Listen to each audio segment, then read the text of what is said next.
In this video, we're going to look at the derivatives of exponential and logarithmic functions, in addition to e to the x and natural log of x.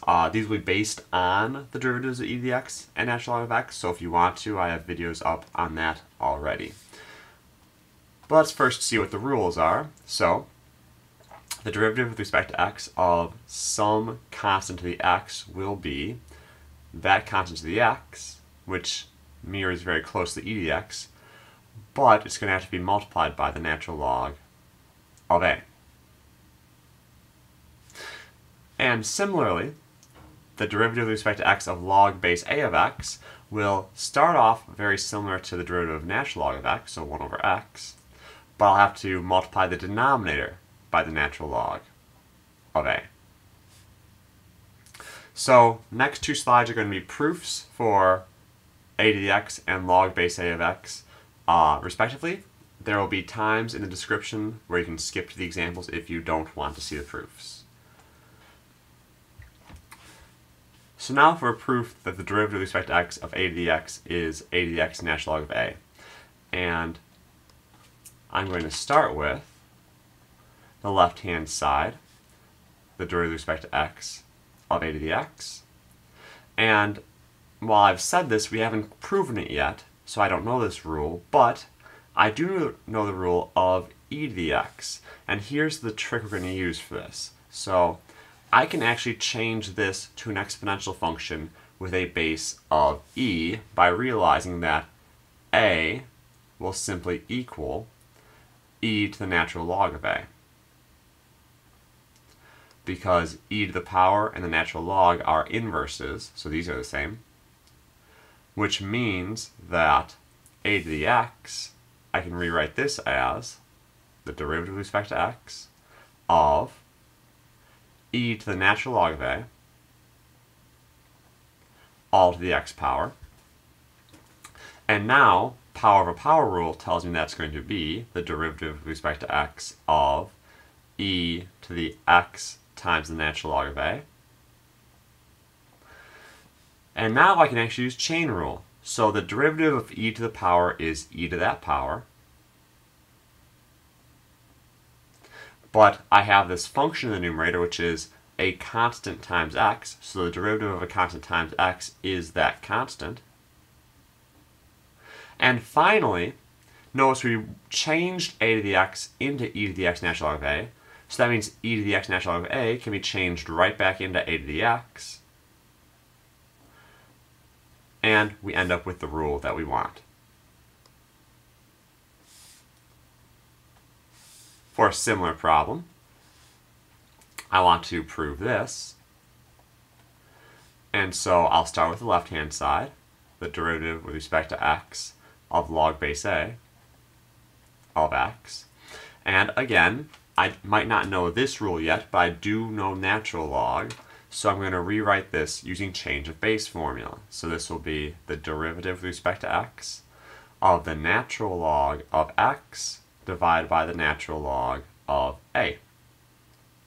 Now, natural log of a is a constant, so I can actually factor this out, bring it out to the front. So 1 over natural log of a, and multiply that by the derivative of natural log of x.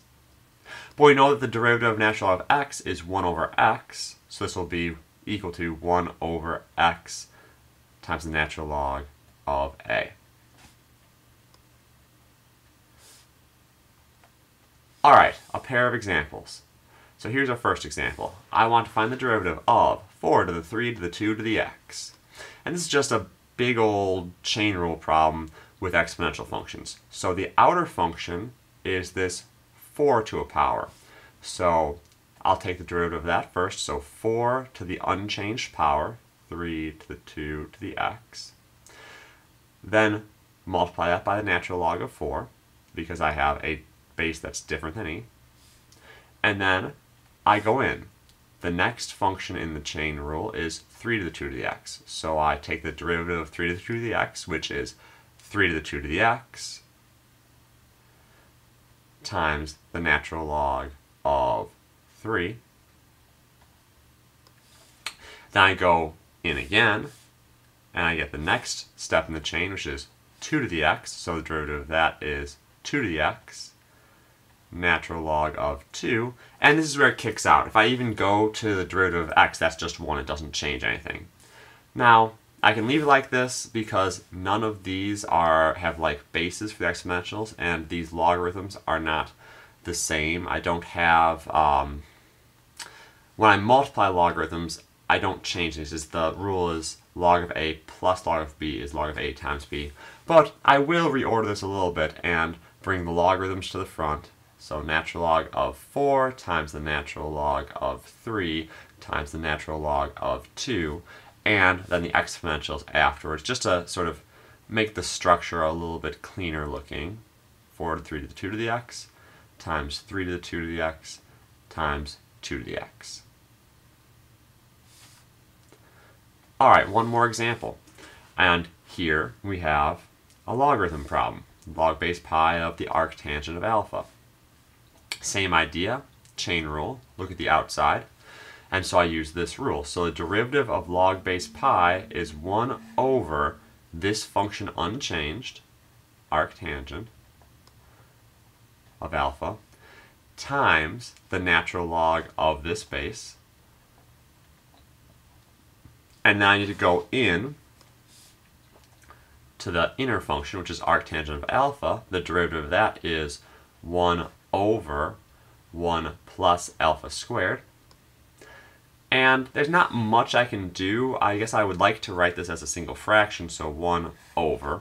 And I guess I'll bring this to the front. Distribution doesn't really change anything, so I'll have 1 plus alpha squared multiplied by the arctangent of alpha multiplied by the natural log of pi. Alright, feel free to comment below if you do have any questions. I hope this helped out.